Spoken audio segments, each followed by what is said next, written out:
Alright, so we're running the rabbit here. Get out of here. It's a hot mess to me, but there's some cues that you might want to look for. Some big notations, dark energy, black hole. See how long the time frames are on these. Now, he keeps them pretty tight. I think it's really important to understand the exclusionary principle in here. But you'll notice some things like I saw one, it was like 24 minutes. Yeah, friction. Friction has been so mauled over, chewed down, that the basic reaction at the Feynman diagram level, it's been the one I've been kicking around lately. But you can get into Fermi-Dirac, you can get into boson and that stuff, and it's real practical at the stone mill floor level because the initial reaction is just a simple triangulation that has this Bernoulli's equation written into it. Now, again, we're moving pretty fast, but it's once you know that hack, once you understand the saws, they ain't so damn scary. But to catch this thing, it's a monster. I'm telling you, man. Like I said, you'll see a lot of my stuff in there, but they look different, don't they? They're acting in a different coordinate system to how I want to do it for a couple of reasons. One, I needed a different twister theory. I needed it to be my own. It has to be my own handwork in here. So you can go ahead and verbatim this stuff, but I need a lot more condensed on the page. Computer chip. You know, battery is a computer chip, but the Feynman diagram doesn't hit the Penrose through the wave function differential and the chemistry to get it to drop out of solution stripped here.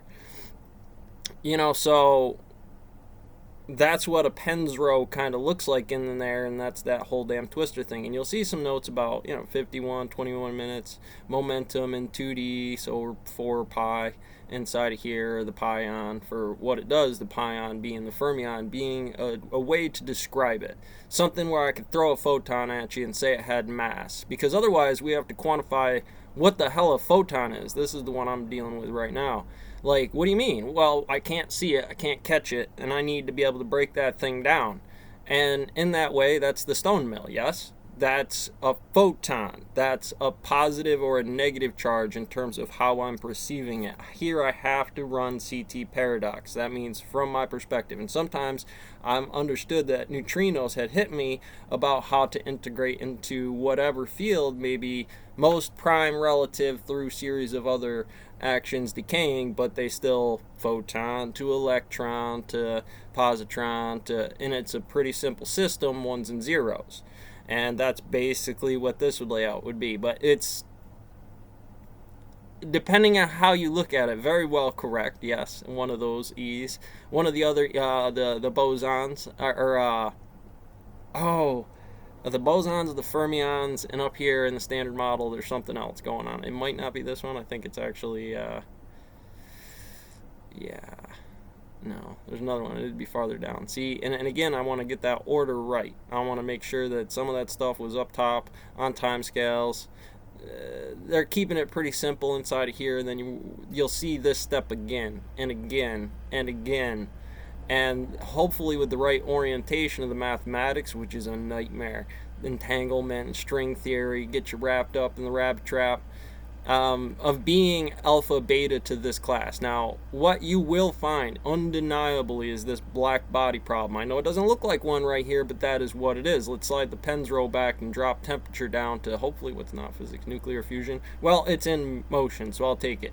And from that side of it, we're starting from 0. We're running a negative metrics on here. Millions of electron volts. Given whatever numbers we're dealing with in here, because they still run pretty tight to 0 unless you're going to actually put the cosmic radiation background on there. And that's going to be a Hubble's 45. And what you deal with in some of the other positions optically of that equation is a Hubble's 45. I just want the scale to be an inch by inch little brick. So that means I'm going to have to be using some cicada stuff. And that means on a page, on a book, that limits this. Remember, we're still clocked into the stone mill. That's what it is. That's where you get these numbers to catch that photon, make that collision, have that effect on some of these things, and they're going to resonate with different frequencies. You ever see Fort Jackson, I think is what it is. You need to fix the expression on your face from a drill sergeant about square wave inside here. And to harness that energy correctly in that field, which were both photons until observed, stacked, gave it mass, right? And then the math is here. I'm not going to get into it right at the moment. I'm not qualified or at that level of the expertise under the standard yet. I feel pretty good about it. Up charm top, down spin. Well, he's going to have it down spin. Those are the gauge bosons over here, I think. You got the graviton, photon, WZ, and over here you got the anti-electron, anti-mu, anti-tau, and electron, muon, tau, and you got up spin, or up top charm, whatever, down bottom spin, whichever combination of 3 3 3 3 3. The graviton's not really a real thing, and if you use other matrix from mathematics, you'll see that this one down here in 3 blue 1 brown, he's got that saying this is the sheet. And so what am I looking at here? What am I? Well, I'm looking at I'm looking at the boson, or the photon cling, and well, basically it hits here and hits here, or hits here, and so that's where all that subreaction happens at 0. But there's some real stuff they gave it. It was like, it was 7. I know it was 7. We had numbers, we used them for this, and it made it 7. Okay, great. XYZ photon emitted that hits an electron that. Yeah, we need 2x2s, Larry. You're gonna do this. Well, if I do that, then I'm not gonna. Yeah, and that's math. So, carrying right along here, we're trying to describe the weight of a photon, or the value of a photon, something like that. Where is it? It's good stuff. It's a hot mess.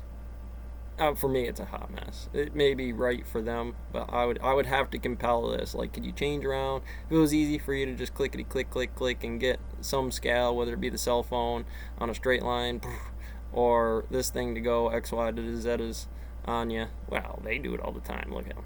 Look at them. We're working in the negative section. These are all negative numbers. They might be described as positive, but it's because I compressed this frame over here, and that actually puts it here to describe they were here. They got all off in the new 2, and so that made entropy in terms of uncertainty of the stone mill's designs and turnover rates about everything else that LiDAR LEGO can do for determining the pressure on that wave, about, curved space. Well, I know it's a curve. That's the photon. If I do the curve math on there, then at least I've fucking graphed something inside here. Well, it's an expensive job. I just don't like to do it for free on places. And out here, you could do the home thing. This is frame rates, E4 pawns that move, but basically, you want to be able to quantify that down, because that's what that'll do. This starts to be the home rotation, the Bernoulli's effect, where you could start to say, let's change out numbers inside of here to change the pressure, how much water. If it was a house, it shoots out the roof through so much of those little value differentials that are just E positive or E photon. They're equal to it, but they're different, and sometimes there's kind of a combination of that rotation effect that happens in there that stretches out the wave function in some way. That said, the Andromeda paradox on what the aliens are here, they're not here, or I'm moving faster because I understand more math about, well, I mean, if you're gonna ask, I got Larry or this cowboy to figure out that math for me, and they're like, no, they're not here. It's just a relative perspective of that 0, because we still think it's Wednesday, don't we? We're still on the same numbers. Now, if I did that, and I quantified that through some Penzrow, let's change the grid. Or was that other one? Yeah, sure, we'll use this one. Sure. And on that effect optically, you would assume that they are here. Now, I'm going to compel you with other numbers. I'm going to hit you with this one. Now, if that was true, it kept you freaking out. Now, I'd understand the agreements on why, if in any of that, this asshole was the alien civilization coming into my stone mill, and it's going to be a problem, because it'd be a fucking problem. All the things, I was like, oh, I'm good with math, and just, no.